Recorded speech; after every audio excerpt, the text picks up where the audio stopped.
Vamos agora falar de um livro extraordinário. Não interessa em que altura acontece, mas perder os pais é perder o chão, perder raízes e referências. Um evento que muda a vida de qualquer um.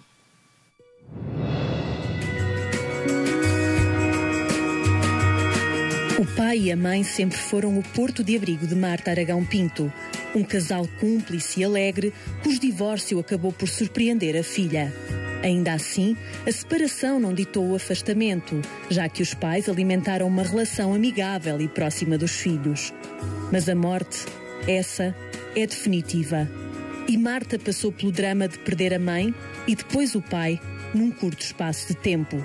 Nas páginas deste livro, abre as portas do coração e partilha o que sente um órfão na idade adulta. E ela já aqui está comigo. Olá, Marta, boa tarde. Bem, muito provavelmente quem olha para o teu sorriso, porque eu sempre te conheci com um sorriso extraordinário, não imagina que há aqui uma mulher que já fez um percurso onde viveu momentos muito dolorosos e que está tudo retratado neste livro. Tudo, sim. Tenho que dizer, chorei muito a ler o teu livro, muito. E ainda tenho cá os meus pais, graças a Deus. Imagina se não tivesse. Mas já que no livro tu começas para trás e no fundo dás um retrato muito honesto da tua família, eu também gostava que começasse um bocadinho por aí. Porque tu nasceste numa família onde, felizmente, eras muito feliz, muito acarinhada pelo teu pai, muito acarinhada pela tua mãe, pelos teus avós. Sim, completamente. E eu achei que era importante começar por aí, porque este livro eu não o escrevi porque os meus pais se foram embora. Escrevi-o pela vida que eles tiveram, porque é uma celebração dessa vida. E trocava o livro, sem dúvida, por os ter aqui ao pé de mim. Mas achei que deveria dar essa introdução, digamos assim, para as pessoas entenderem o que é que foi depois, de repente, eu ficar sem eles. Porque nós, à medida que vamos crescendo, damos os nossos pais por garantidos. Achamos que eles vão estar sempre lá, sempre que nós precisarmos. Para as coisas corriqueiras do dia-a-dia, é sempre: estou, mãe, preciso disto, pai. E eles não estão cá para sempre, a verdade é esta. E eu perdi-os cedo demais. E este foi um livro difícil de escrever. Ai, deve ter sido difícil. Foi um processo que demorou, ou seja, não foi um livro que eu escrevi de um momento para o outro, não. Fui escrevendo e fui sempre pedindo aos meus pais que só me deixassem publicá-lo se estivesse exatamente como eles gostavam. Ou seja, se eles estivessem aqui, se eles achassem que o livro estava bom, eu publicava. E tive ali momentos em que voltei a escrever, tirei partes, alterei outras, e sentia sempre que eles estavam, de alguma maneira, a guiar os meus passos, a minha escrita, exatamente. Agora, o retrato que tu fazes aqui da tua, por exemplo, da tua infância até ao nascimento da tua irmã Rita, é um retrato de uma menina muito feliz, uma menina que teve a sorte de nascer numa família onde, primeiro, havia, felizmente, condições para cuidarem de ti e depois havia amor com fartura. Com fartura, por todos os lados havia amor. Até que há o primeiro embate, que é o primeiro grande embate da tua vida, só que tu és demasiado pequena para o perceber, que é a perda da tua irmã bebezinha, de 4 meses. Eu entendi-o através dos olhos dos meus pais. Ou seja, eu com 4 anos, claro que não percebia o que é a morte, não é? Explicaram-te que a menina foi para o céu. Pronto, aquilo que me custou na altura, e tenho imagens muito presentes dessa altura, com 4 anos, foi ficar sem a minha irmã. Quer dizer, fiquei feliz da vida porque de repente tenho uma irmã para brincar e com 4 meses ela vai-se embora. Portanto, isso na altura fez-me alguma confusão e depois sofri alguma coisa enquanto criança, portanto, sem perceber muito bem, porque via os meus pais desfeitos completamente. Tu dizias que vias o olhar vazio da tua mãe. Sim, a minha mãe mudou a partir daí. E sempre foi uma pessoa com o sorriso maior, mesmo depois de lhe ter acontecido isso. Viveu a vida a sorrir. A minha mãe adorava sair, adorava festas, adorava comemorar. Comemorava tudo, qualquer data era razão. Ou seja, ela comemorava a vida, mesmo com o olhar vazio, muitas vezes, que ela tinha. Era um sorriso cheio, mas no olhar percebia-se que tinha ali. E eu digo sempre que os meus pais viveram com um buraco no coração, desde que perderam a minha irmã. E se calhar percebeste isso ainda mais claramente quando tu és mãe pela primeira vez. Sem dúvida nenhuma. Aí percebeste a dimensão deste buraco, que é impossível de fechar. Eu quando tive a minha primeira filha, é estranho, nós associamos tudo àquilo que vamos vivendo ao longo da vida, não é?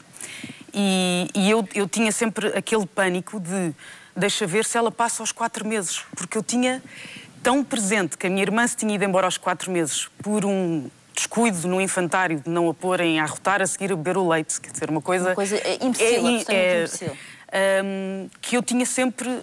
Já tive sempre o pânico de estar sempre atenta, seja com a Mónica, com a Vera ou com a Joana, tive sempre aquela... Mas depois falava com a minha irmã Rita também, porque falo com ela desde que ela se foi embora. Habituaste, no fundo, comunicar com ela como se ela fosse um anjinho. Sim, sim, comunicava com ela sempre que tinha alguma dificuldade falava com ela, sempre que tinha algum teste na escola, pedia-lhe para me ajudar. E hoje em dia as minhas filhas fazem a mesma coisa com os meus pais. Ou seja, elas sempre que têm um teste dizem-me sempre: mãe, eu hoje vou pedir ajuda à Grénia ou à Vozé, que era como elas chamavam, para eles me ajudarem que tudo corra bem. Eu, claro que sim. E elas também se habituaram a falar, porque eu falo dos meus pais completamente à vontade. Completamente à vontade. E porquê é que também foi um motivo de escrever o livro? Porque acho que há muita gente que não fala à vontade. Eu, quando perdi os meus pais, estava com os meus amigos e quando sentia necessidade de falar deles e dizia: olha, se a minha mãe estivesse aqui, adorava estar a fazer isto. Ou se o meu pai estivesse aqui, estava... E eles ficavam incomodados com isso. E mudavam a conversa. E eu ficava chateada, porque eu não queria que eles mudassem a conversa. Eu queria falar sobre isso, eu queria desabafar sobre isso. No fundo, o que tu fazias era torná-los vivos, porque eles estavam vivos no teu coração e vão estar toda a vida, claro, não é? E tenho fotografias dos meus pais espalhadas pela casa e sinto que muitas vezes, quando amigos meus vão à minha casa pela primeira vez, perguntam: quem é? É o teu... E ficam muito incomodados e eu: mas podem perguntar à vontade. E eu acho que há um tabu tão grande de falar sobre as pessoas que se vão embora, principalmente dos pais. E os pais porquê? Porque é natural os pais partirem primeiro que os filhos. Sim. É natural, é a lei da vida. E eu acho que, mesmo tendo nós a idade que temos, que tivermos, custa sempre, dói sempre. E eu tenho ouvido tantas pessoas com testemunhos a dizerem-me...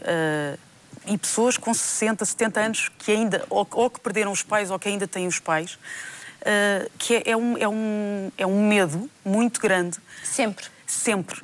E principalmente essas pessoas mais velhas vêm-me perguntar: como é que eu vou fazer? E têm 60 anos, quer dizer, têm... Imagina a idade que tu tinhas, não é? Tu eras muito jovem. Aliás, os teus pais morreram muito jovens, os dois. E é isso que me faz confusão, Fátima. Eu tenho amigos hoje em dia com a idade que os meus pais se foram embora. E eu olho para eles, para os meus amigos com essa idade, e penso: como é que é possível? Os meus pais eram novíssimos.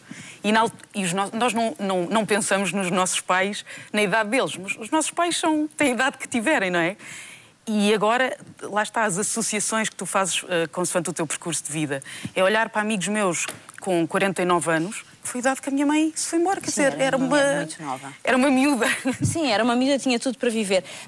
Aliás, neste teu trajeto, este momento que há pouco falei dos 4 anos, onde tu não tinhas muita percepção, depois, mais tarde, à morte do teu avô paterno, aí sim, já... Com 10 anos já percebeste porque é que o teu pai mudou, porque é que a tua mãe estava tão triste, porque é que se te instalou naquela casa um espírito que não era habitual.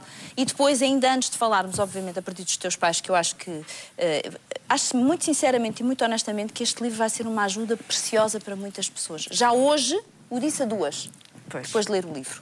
Porque tenho esta consciência, mas ainda antes disso tu viveste outro momento que não é fácil arrumar nunca, na idade adulta se calhar ainda é mais delicado, que foi a separação dos teus pais na tua idade adulta. Bom, quando tu achavas que eles eram o casal ideal. Completamente, exatamente. Como é que foi isso para ti? Eu acho que essa foi a minha primeira grande perda, entre aspas, como é óbvio. A perda do casal. A perda... Os pais já não eram um casal. A perda daquele amor que para mim era para sempre, era eterno, era a referência. Eu cresci a dizer que queria ter um casamento como os dos meus pais. Claro. E os meus pais nunca deram a entender que não estavam bem, portanto ainda custou mais. E a revolta foi por causa disso, foi por eu não me ter apercebido, por eu não ter... Tu achas que sempre que podes ajudar em alguma coisa ou que podias ter feito alguma coisa diferente, e isso revoltou-me. Revoltou-me por não saber e por outras pessoas saberem primeiro do que eu, por exemplo, porque os meus pais sempre me protegeram de tudo e sempre... Eles queriam tanto a minha felicidade que me protegeram... escondendo-me que o casamento não estava bem. E isso foi um período de grande revolta e de mágoa mesmo para com eles.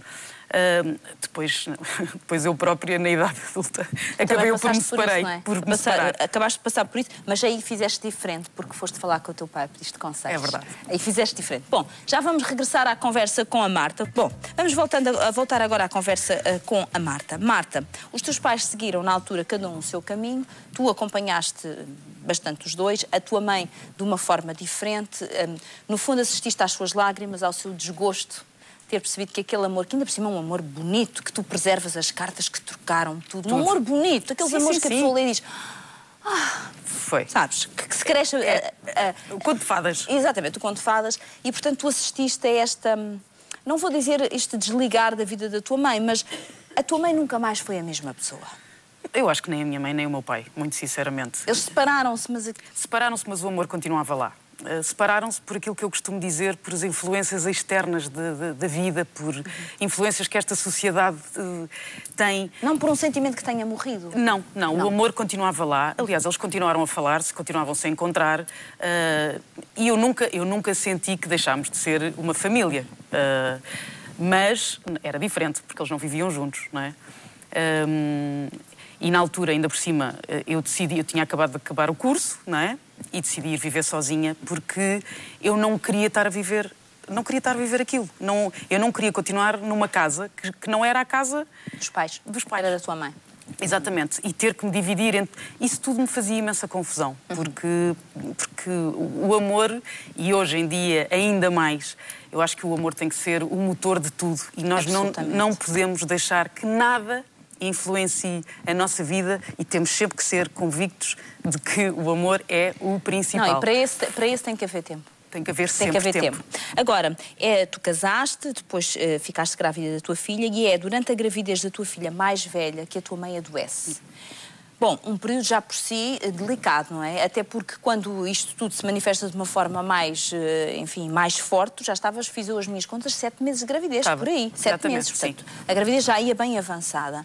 Nessa altura, porque estávamos a falar de uma doença oncológica, passou-te pela cabeça que poderias perder a tua mãe? Nunca.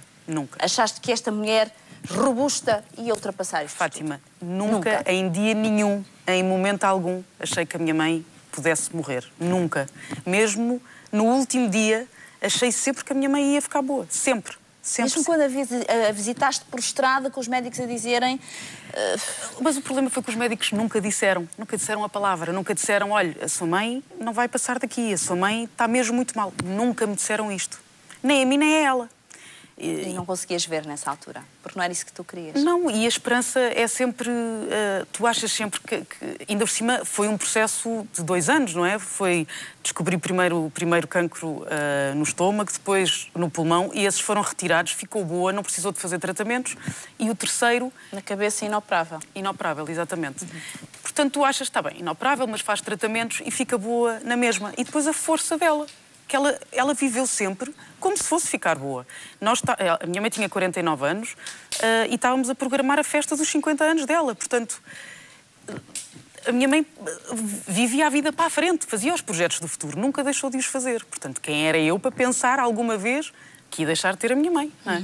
Agora, como é que a tua mãe lidou, e Gigi, já que a tua mãe estava já numa fase de doença, com o nascimento das tuas filhas? Digo das tuas porque estavas grávida da primeira, depois quando mais à frente recebem de novo o diagnóstico de que há, mais um noutra zona, estavas grávida. Portanto, a tua mãe, tu tiveste que enfrentar isto tudo numa época que é tão especial para uma mulher, carece toda a nossa atenção, e tu ali estavas meio desviada para seres filha. Exatamente. Para seres filha. E não é fácil. E eu olho para trás e penso, por estar à espera de bebê, por estar a viver o meu próprio casamento, nós deixamos os nossos pais um bocadinho de lado. E se calhar se eu soubesse que a minha mãe se ia embora, eu tinha vivido as coisas de outra maneira. Até podia não ter estado tanto com as minhas filhas naquela altura. Tinha estado mais com a minha mãe. Por mais que eu estivesse, e tive sempre que ela precisou. Mas sabes o que é ter filhos pequenininos? Então, e trabalhar ao mesmo tempo? Então não. Portanto, foi numa altura complicadíssima. Mesmo assim, ia sempre com a minha mãe ao hospital sempre que ela precisava. Mas foram 2 gravidezes um bocadinho atribuladas. Sim, um bocadinho turbulentas. Sim, com a Mónica foi diferente, porque quando a Mónica nasceu, a minha mãe já estava bem, do primeiro cancro que lhe apareceu. Portanto, foi comigo, fez tudo aquilo que uma mãe faz quando uma filha tem uma filha. Da Vera já não foi nada assim. Quando a Vera nasceu, a minha mãe nem ao hospital pôde ir. Estava mal. E eu saí do hospital no dia a seguir e fui direito à casa da minha mãe para mostrar o bebê, não é? E a minha mãe, que estava deitada na cama, não estava nada bem. Aliás, foi a altura que vi a minha mãe mais fraca. De repente, senta-se, levanta-se e diz: posso dar eu o biberon à Vera? Dá o biberon à Vera. E nós todos, estavam os meus avós também, os meus tios, todos no quarto com a minha mãe. Aquilo foi quase um renascer. Só que depois, 2 meses depois, a minha mãe vai-se embora. Portanto, eu costumo dizer que a minha filha Vera veio numa altura muito importante, porque eu virei-me completamente para aquele bebê recém-nascido que eu tinha quando a minha mãe se vai embora. Porque eu tinha que estar ali. Como é que eu podia dizer à Mónica, que tinha 1 ano e meio, e a Vera, que tinha 2 meses, que agora deixa-me eu sofrer porque eu estou completamente desfeita. E eu acho que tu arranjas motivos, sofres sempre na mesma, mas eu nunca deixei que as minhas filhas deixassem de ser bebés felizes e de terem a vida normal a que têm direito por causa daquilo que eu estava a passar. Mas lá está, é aquela coisa de tu sofreres para ti e sofreres sozinha. E depois, quando eu tinha necessidade de falar, as pessoas mudavam o assunto. E é tão importante falarmos. Com quem é que tu desabafavas nessa fase? Porque tu explicas muito bem o que foi esse período, ou seja, procurando resguardar as tuas filhas ao máximo para que elas vissem uma mãe sorridente, como tu ainda por cima és, tens um sorriso tão bonito. Depois, quando elas estavam provavelmente a dormir, é quando tu choravas, quando tu te isolavas, quando tu te zangavas com a vida, enfim, com tudo o que tinha acontecido. Mas não havia ninguém com quem tu te sentisses bem para falar? Não. Não. Ninguém te compreendia? Não. E eu costumo dizer que passei os 2 anos a seguir à morte da minha mãe anestesiada. Ou seja, fazia a minha vida mecanicamente, Fátima. A cumprir? Cumpria aquilo que era suposto cumprir, só queria ir dormir, porque quando ia dormir estava bem, não sofria, queria acordar o mais tarde possível, ou ir dormindo. E depois tudo paralelamente com o trabalho que também me ajudou muito a espairecer, mas tenho noção que estava completamente anestesiada nesses 2 anos. Aliás, a Vera, que é a minha filha do meio, o álbum dela de bebê é um retrato puro dessa fase. Porque eu sempre gostei de escrever, sempre escrevi. Aliás, tinhas um diário, não era? Tinha um diário que escrevia desde os 10 anos, todos os dias, antes de me deitar. E quando a minha mãe morreu, eu deixei de conseguir, porque gostava-me tanto de escrever, tanto. Era uma coisa tão dolorosa que eu disse, eu não posso escrever mais. E o álbum da Vera, enquanto o da Mónica tem palavras, tudo escrito ao pormenor, a Vera é um livro vazio, que eu já lhe prometi a ela que vamos fazer tudo, porque eu lembro-me de tudo. E, portanto, fazem em conjunto. Fazemos em conjunto. E porque elas vão crescendo e também percebem porque é que houve ali esse vazio. Agora, tu estavas a dizer que viveste esse período anestesiada, e eu pergunto, acordaste desta anestesia quando levaste o segundo embate? Exatamente. Foi a morte do teu pai que te fez acordar e perceber que realmente a morte da tua mãe não tinha sido a fingir? Ela não estava mesmo cá. Porque quando a minha mãe morreu, eu pensei, eu tenho o meu pai. Eu ainda tenho o meu pai. E o meu pai era o meu melhor amigo, assim como a minha mãe era a minha melhor amiga. E eu estava sempre com o meu pai também. Portanto, tinha essa... Sempre que estava com o meu pai, sentia-me mais protegida, ou seja, sentia-me desprotegida sempre que pensava que já não tinha a minha mãe, porque quando nos arrancam a nossa mãe, quando a nossa mãe se vai embora, é daquelas coisas que tu não pensas nunca que te pode acontecer, porque a mãe tem que estar lá. É horrível falar nisto. Acho que para toda a gente. É horrível, é quando tu sentes mesmo que... E agora a quem é que eu ligo quando eu precisar de alguma coisa? Quando eu estiver mal, a quem é que me vai dar colo? Se eu me chatear com o meu marido, para onde é que eu vou? Porque não há ninguém que te compreenda e que te dê a verdade como aos teus pais. Tu tens outros amores, tens amores do marido, dos filhos. Mas nunca são iguais. Não é igual, não é igual. E não sentes, e eu tenho muita sorte, sou muito amada, mas não consigo sentir a verdade que os meus pais me davam. Nem nunca conseguirás nem tu nem ninguém, porque o amor dos pais é único. É único, é incondicional. É um colo que é único. É único mesmo. E mesmo a idade adulta, e quando os meus pais foram embora, as pessoas diziam: está bem, mas agora tu tens a tua família, és casada, tens as tuas filhas, tens que levar a vida para a frente. Está bem, então e os meus pais? Eu preciso deles na mesma. Como é que eu faço? Para teres a noção, uma coisa que todos os anos, que é das coisas mais corriqueiras, que é quando tu preenches a caderneta dos teus filhos e tens que pôr a parte. Em caso de emergência, contactar. Eu todos os anos apetece-me pôr lá a minha mãe e o meu pai. Percebes aquilo que eu estou a dizer? Perfeitamente, porque eu ponho sempre o nome dos meus pais. Pronto, eu não me posso pôr, não é? E isto é um exemplo pequenino das coisas... Da vida que se teve que refazer. É uma vida diferente, é tu viveres de outra forma e viveres de uma maneira que não permites outra coisa senão ter boas coisas, boas energias, amor à tua volta. Não podes permitir a vida de outra maneira, porque de repente ela muda. Num segundo, a vida pode mudar. E no teu caso, no caso do teu pai, foi mesmo assim. No caso do meu pai, então, ninguém estava à espera. Um ataque cardíaco fulminante e, portanto, quer dizer, nem ninguém se preparou, nem já estava doente há não sei quanto tempo, vimos-lo degradar-se. Nada. Hoje está ótimo e amanhã já cá não está. E ainda por cima, o meu pai era tipo como se fosse imortal. Porquê? Porque era um desportista, jogava futebol, jogava ténis, jogava ping-pong, ganhava os torneios. Era uma pessoa super... Era a última pessoa que se levaria a pensar que o coração podia falhar. Exatamente. E falhou. E falhou. Mas falhou e eu quando tenho a notícia que o meu pai, que não há nada a fazer, não é? Quando estou em casa do meu pai à espera que os paramédicos da ambulância digam se realmente conseguiram salvar o meu pai ou não, e quando o meu ex-marido me faz o sinal que não há nada a fazer... Primeiro é aquele choque de o que é que se está a passar? O que é isto? E agora? Mas pensei logo numa coisa boa a seguir, porque habituei-me a fazer isso, a ter o pensamento positivo a seguir alguma coisa má. És uma sobrevivente por natureza, diz. Pensei, o meu pai não conseguia viver cá sem a minha mãe, porque desde que eles se separaram, Fátima, só aconteceram coisas estranhas e negativas. Os meus pais separaram-se, o meu pai perdeu 2 dos melhores amigos logo a seguir. A minha mãe ficou doente. Portanto, o universo nestas coisas... este caminho que foi assim não deveria ter sido. Almas gêmeas não se podem separar. Exatamente. Só para terminar, porque não gostaria de deixar passar em branco este aspecto, até porque tu também tocas muito nele durante o teu livro. Tu falas muito naqueles que partiram como anjinhos que estão no céu. E falas de uma forma muito presente, quase que eu a ler os sinto fisicamente ali ao pé de mim. Exatamente. É assim no teu dia. Isso conforta-te o teu coração no dia-a-dia. É como se tu sentisses que realmente estas pessoas te acompanham na tua trajetória, te quase ajudam a desenhar o teu caminho. Sem dúvida nenhuma.